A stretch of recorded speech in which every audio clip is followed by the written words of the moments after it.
This is Andrew with BaBa Masha LLC, and this is a Grower's Interview. Got me into growing, so started off with basically my grandma in Ukraine, and she was my first kind of guide to growing. She had a farm, maybe a quarter of an acre right by her house, and that's where she grew all her potatoes, veggies, anything that can grow on the ground, that woman grew it. And she had a goat and a pig, and I remember brushing the pig with a metal comb. That was like my favorite pastime. But that's basically what got me into growing vegetables, and I used to grow a lot of tomatoes when I came to the States, and things like that. Cannabis was my first plant I grew. I was 15 years old, and it was in my closet, and I had, like the Mexi brick, like back in the day, the good old Mexican brick. It's like half seeds, half stems, and maybe like some flour sprinkled in there. So got the seed, and I just planted it, and it was in my closet and grew maybe like this tall, maybe had like 2 nodes. And then I just freaked out because it was under like one of those bendable lamps.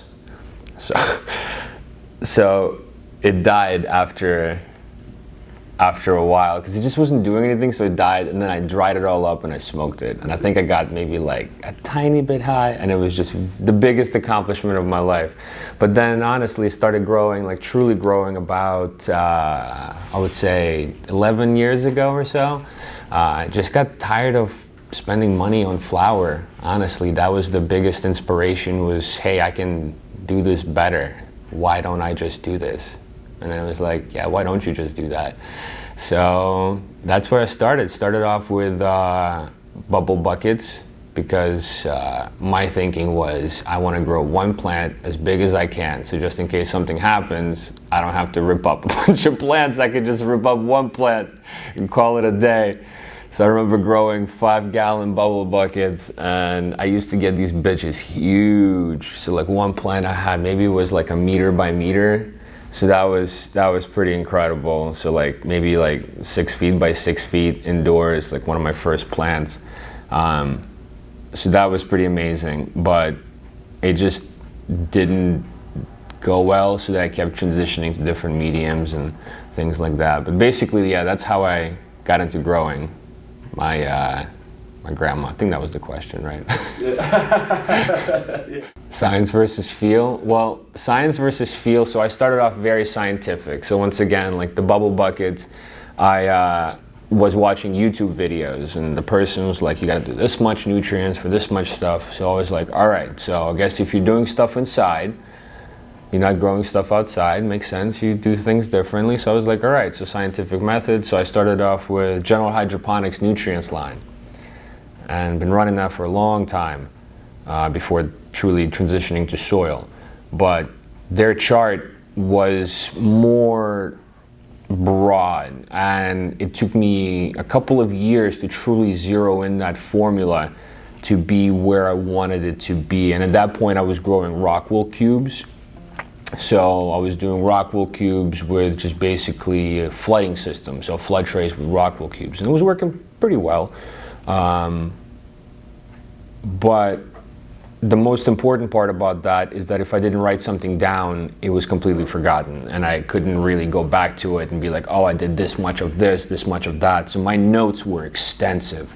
I still have binders and binders of daily notes of going in, okay, I went in at this time, I wrote this is the temperature and humidity, pH, ppms, how are the plants doing, how is this going? So it was a lot of being in there and really doing the scientific part, but at the same time, if you're not in there, if you're just going in there just to fill the chart out and throw it in, and you're not actually paying attention to the plants, then you're just, what are you really doing? I mean, it's kind of like, yeah, that's cool, I guess, but you're gonna get those types of results. My results, I've always strived to do something better, and I figured the more time I spent with the plants, actually getting to know them, touching them, feeling them, smelling them, eating them even sometimes. Like sometimes some notes come out and you're like, man, did this harm out? And the best way to tell is if you eat one of the notes, and if it tastes nutty, it's seeded. So that's like before the seeds even form, you can pull out the harvest and save it somewhat. Use it for hash these days. That's what it's primarily used for. But yeah, so that's the scientific part. Used to basically just take a lot of notes, still take a lot of notes, but my notes are more condensed now because I've been doing it for so long and I know exactly what's going on. And with soil and transitioning to soil, it is just so much easier to deal with. It's all by feel. Like soil is all by feel. Like you have to touch the soil, smell it, see where it's at, how the plants are doing. You know, the plants will tell you everything you want to know. Like they will tell you everything you want to know about how they are. And if you don't know, just, you know, you can always try some things out. Cannabis is very resilient, very resilient. I mean, some strains aren't so much, but in like going back before everything got blended together in grow rooms, the genetics, they're pretty resilient. So you can just bend it, break it, do whatever you want to it, and it'll bounce back. Sometimes it's even, there's this crazy thing, if you bite the plant before it's harvested, it actually produces a different type of terpene on it, that it's like a different type of resistance, and you can only do it one time. I don't remember where I heard this. Maybe it was GATS actually, but it produces a different type of terpene on it and different type of flavor. Interesting. Yeah, so plants do a whole lot of different things that we yet to understand. So give it a try, I guess, you know. If it doesn't work, don't do it again. That's the best advice I can give you. Well, I think trees definitely talk to each other. Trees, through the root structure with the fungus and everything else, the living soil, they talk, they transfer nutrients from one another. So if that's the case, I don't see why it wouldn't be something sort of similar, maybe not the same type of aspect, but on a close level, because we've had beds with plants doing really, really well and some plants aren't doing so well. So maybe it's a transfer of nutrients from one plant to the next. Truthfully, I think all living organisms, some way, in some shape, form, communicate to each other. Just because we can't recognize it doesn't mean it doesn't happen, but I wish I could recognize it more. But, you know, just the biggest thing is that I know when they're happy, when they're not. And I know when they're happy, they just feel happy. Different air, different smell, different sensation. When they're sad, it's just a different vibe. Like you have to, it's almost an aura. You have to like sense it. So I guess in that way, maybe they're communicating to us like, hey, you put me here. Let's go ahead and make this a little bit better for me. So I guess in that way, yeah. For me, it's probably trying to do a lot at once and biting off a little bit more than I can chew sometimes. At one point, I think we have 26 different phenos, and we're trying to figure out which ones we want, which ones we don't, while we're doing different tests with different lights and different beds and different soils to continuously evolve us, to continuously grow us. So I think really taking a step back sometimes and delegating my resources a little bit better. We have a team, so that really helps out in terms of resources and helping out each other. But sometimes it's just taking on too many plants. I love all of our girls, so when somebody says, hey Andrew, you have to grow this, I'm like, okay. Why not? So that's usually how it works. It's me. Since I'm the head grower, I take on too many plants sometimes. So we're working on zeroing down on how many girls we have and really dialing in the flavor and the consistency and just picking the best out of the bunch. So need to do a little bit better with time management, yeah. Favorite terpene has got to be the linalool limonene combination. Myrcene is fantastic. However, myrcene knocks me out entirely too fast. It's like we have some sour chem breath, for example. Last time we tested it out at 3% almost. This time it's like 2.6% myrcene. And anytime myself or most people I know smoke it, they're incredibly relaxed right off the bat, but then they go to sleep within like 30 minutes to an hour, and the same thing happens to me. So, but the linalool doesn't really do that as much. It's more of a relaxation one, especially when mixed with beta-caryophyllene for my joint pain. So beta-caryophyllene is fantastic for your joint pain. So linalool, beta-caryophyllene, limonene to perk me up. You know, everybody struggles with depression, anxiety type of things. So limonene is fantastic for that. Definitely drives my mood up very, very well. So those three would have to be my three ultimate favorites. Oh, 100%. You definitely have to take advice from other growers. I mean, it's not going to be good advice most of the time, you know, especially for people who are just starting off. You know, they might be like, oh, you got to do this, and you've done that for 3 years in a row and you know it doesn't work. You still listen to them, you know, you respect what they're saying, and if they're open to your opinion on what they're telling you, then you proceed forward, and if they're not, then you leave it alone, let them experience it for themselves. You know, it's one of those things. It's like, how open do you want to be? How open-minded do you want to be? If you want to succeed in terms of producing the best quality, the best medicine, the best cannabis out there, then you have to learn from other people. Like, you can't do everything by yourself, you know? Like, without the internet, without anything, I would have just figured out this is a seed, I stick it in soil, call it a day, and happens there, you know? But knowing the light cycles, knowing what works, what doesn't, you know, like what works really well for other people, different techniques, you can always just try it out once again. And if it doesn't work, then it doesn't work. But it could really work for one plant, not work well for another plant. Like indoor, outdoor grows are different, you know? So it's like, what are you doing where? Different mediums are different soils are different everything is different, you know? It's like, if you don't take in as much information and if you don't retain as much information, then you're going to be doing the same thing over and over again, expecting different results, and there you go, definition of insanity. So yeah, please learn from other growers, you know, try other growers' methods. If you can't afford it, talk to them about it. I'm sure they have extra materials. I have basically a storage area of all the different growing ways that have not worked for me.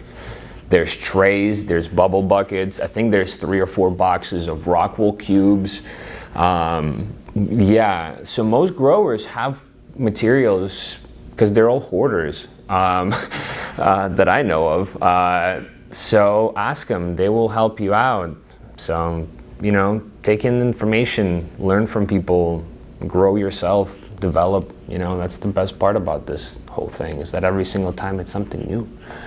You know, so that's like, why not try something new or different? You know, like, your method works, that's great. Keep doing your method at 80%, 90%, 99%, but just like put a small pot aside and be like, oh, that homie's soil, oh, that way to do it, why not? Give it a shot. My favorite grower is my grandma. Her name is Masha. The company is named after her, BaBa Masha. She was my inspiration. This woman is the hardest known woman to work that I have known of, if that makes any sense at all.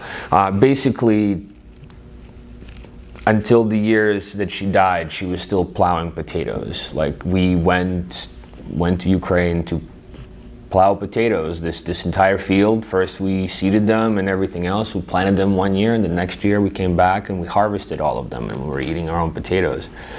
She had an outhouse until the day she died. She was 82 years old, had running water only for the past 7 years of her life in her house. She had a little pump crank right outside where she gets her water from the ground, which was cold. And then if you want to take a bath, you know, heat it up and stuff. No washer, no dryer. Yeah, electricity. She had electricity, so the fridge came in, I think, the same time as the water came into the house. But before that, just simple electricity with those old school plugs, those ceramic plugs that you see. So Soviet era house, you know. So this is a very hard-working woman that taught me everything about how to put seeds down, how to compost things, take care of soil, gave me her recipes, and you know, she didn't grow weed ever in her life that I know of. Maybe she did back in the day. Maybe she hasn't. Maybe she smoked it. Maybe she hasn't. In my opinion, she probably hasn't. But she made some of the best vegetables that I've ever seen. And hopefully I will be able to bring that knowledge to flower. So she's very much missed, and she's still my true inspiration. Which is more important? Environment or genetics. That's like the chicken or the egg, right? We figured out that the chicken came first, right? So the genetics have to come first, and then the environment shapes it into what it wants to be. So I would have to say genetics, because you can take, once again, we'll go back to Mexibrick. You take some seeds from there, a handful, you know, and you throw them into the world's best grow room with the best growers that are like way above my level, way above. They got machines, science, the whole 9 yards, right? And you're gonna get some fantastic results, but those results will never be able to reach the level and potential of what somebody with incredible genetics and a simple home grow with a little love and care can produce. They probably produce the same exact results with good genetics as that incredible grow room we put in so much money and energy into those seeds. So it sucks, but genetics win over.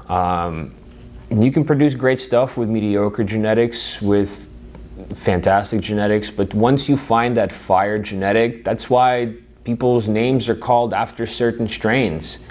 You know, Jack Herrera, all that, even, you know, Sherbanger, if you will, these days. And so it's, those strains hit. Those strains are amazing, different, flavorful, they're one of a kinds. And that's what everybody's looking for, that diamond in the rough. So genetics are very important.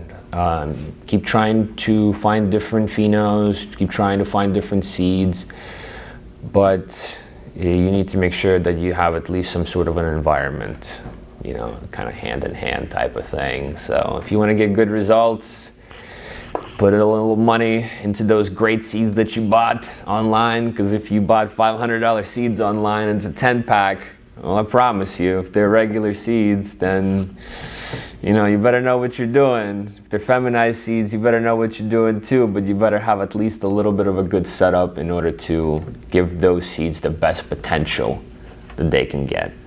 And that's kind of what it is. But yeah, at the end of the day, I would choose incredible genetics with a terrible grow room over terrible genetics with a world's best grow room. Once again, I can only go off of what I've experienced, and I've experienced great results with salts. I've experienced even better results with soil. So to me, the plant needs something that the synthetics will not be able to provide it.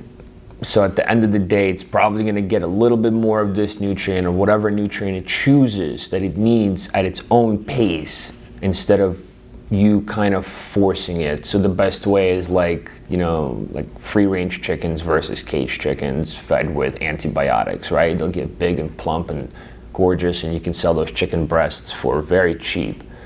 And then you get that free range chicken. The chicken breasts are going to be a little bit smaller, but it's going to be a little bit more expensive. But when you eat it, it's going to be a completely different chicken. So can you get those same results with the salts? You probably can. But from my experience, with the amount of work and effort and balancing out of nutrients and making sure that everything squares up, especially if you're putting in 7 to 12 nutrients per tank, it gets a little tough. And if you can get it, then by all means, hats off to you. But in my experience, organics will give the plant something where you won't be able to catch it. And that's why I think organics are better. Do plants take up nutrients in the same way from salts and organics? Maybe. Studies show that the reality is they probably do. So when they get the nutrients, it's the same way from organic soil and salts, water, soil, whatever you want to be medium. So when the plant needs something from the synthetic, it won't be able to get it because it's not there. But if it's in soil, organic living soil especially, you'll be able to get that specific thing that it might need at that moment, because maybe you forgot to water, or your lights are too high, your temperature changed, or whatever else in the environment could have went down. It'll be able to help itself instead of asking you for help. And that's why organic soil is so amazing. Once again, we kind of try to be nice to everybody. We try to be friendly with everybody, but I feel too many people try to look out for themselves. It's kind of, the realization didn't hit them yet that everybody wins when everybody wins.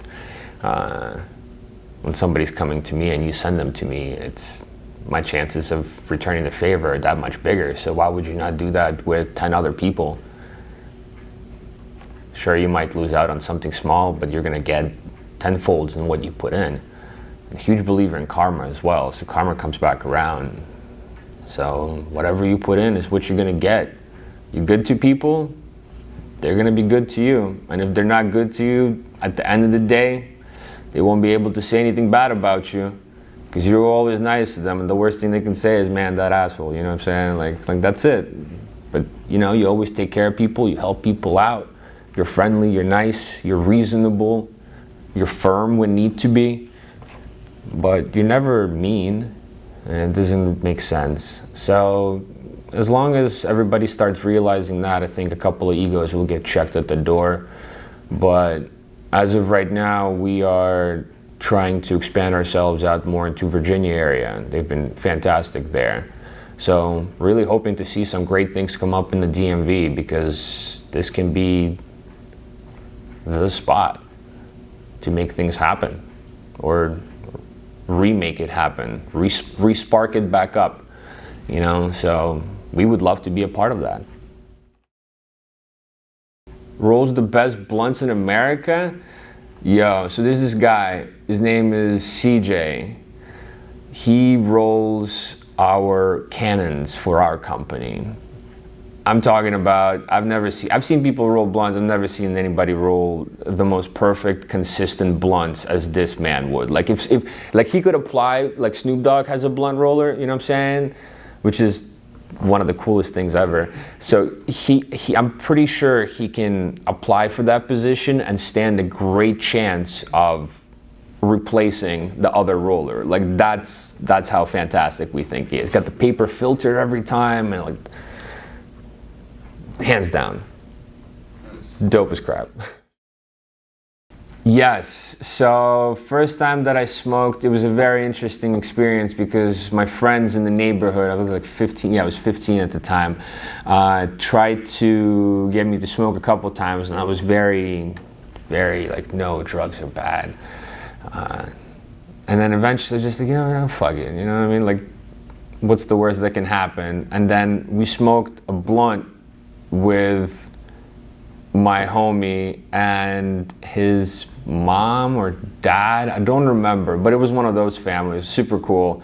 And I did not get high. I know it sounds crazy to people, but I smoked a lot that day, and like in that session, and I just didn't feel it. I just didn't get high. I went home, like nothing happened, I slept, but the next day we smoked. I got so incredibly fried. I can still remember till this day. I went home and we had those dollar store cookies with the little icing on top. They're like hard cookies. And you take some blueberry cream cheese and you put it between the two cookies, and you eat like 20 of those with a glass of milk. And that was my first smoking experience. Well, I guess it's a two-parter, you know? Continuously improving ourselves and heading in the direction of having living soil, organic living soil, full on. And we're also opening up another facility coming up soon. So we'll be able to bring out lots of great flavors. And another cool thing that we got going on, we just came back from overseas, and we have some things in store from overseas that nobody has probably seen on the East Coast in a very, very, very long time. And that's going to be happening within this next 6 months. So within the next 6 months, we'll be opening up a new facility as well as bringing out something absolutely incredible that nobody has ever seen yet. And we got some of that growing right now. So really excited for that. But other than that, you know, we just want to wish everybody a lot of love and a lot of respect. And without the community, without everybody, this wouldn't be possible, and we wouldn't be here, because we need everybody to, you know, see what we can do, and we would love to share it with you. And once again, lots of love, and thanks for having us, you know. This means a lot. So thank you so much.